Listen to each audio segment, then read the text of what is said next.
You're just matching at a different level.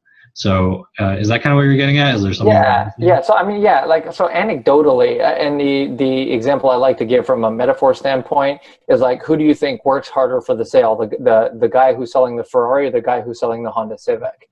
And theoretically, I would argue, and again, this is only an anecdote and a metaphor, but the guy who's selling the Honda Civic probably has a little bit of a harder job. Because there's so many other cars in that class, and that person is probably shopping around and they have a limited budget. So there's all this effort involved to sell the $25,000 car, 23, however much it is, I don't even know. Whereas the Ferrari, I mean, limited edition, you know, let's say base price is 130 or 150 or however much the car is. And the odd part about that is they have a waiting list. Like if you want one, you have to pre-order it and you have to wait for the bloody thing. And the guy who can afford the Ferrari is not sitting there like, well, does it come in yellow and can you give me a 10% discount and throw in the mud flaps? No, he knows when it comes time to the Ferrari. So from an effort standpoint, I think the only difference, and you've already alluded to this already, and I've noticed this in my own business, is the only difference is not the effort, but the who or the pool of people that you're speaking to. Because you're right, the guy who can only afford the $100 item is not going to buy the $10,000 item, and vice versa. The guy who can own the $10,000 item is not going to buy the $100 item.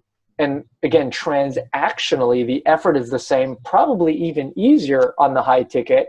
It's just you are speaking to a different type of person. And if you can kind of get that into your mind and realize in an abundant world that there are people who want to buy your $10,000 item just as much as it was as a $100 item, if you could just get over that mentally and get over the mental thing, and this is what I faced with a lot of people in the past, was it really has nothing to do with the number or the price.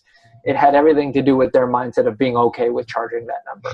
And whether it's a belief that they had to say, I'm not worthy to sell something that much, or it's not worth this much, or whatever the situation is. Like that's kind of going on in here. So yeah, I think both anecdotally and theoretically from practice and from metaphor, yeah, selling the higher ticket item is just as much effort, if not less. The only kind of clear distinction is you're just speaking to a different person to make that sale with. Yeah. And to kind of talk about what you said about like the Ferrari with the waiting lists and all that, like I think people also have different expectations at premium levels. So like what will get you to this level sale isn't going to get you to this level sale. And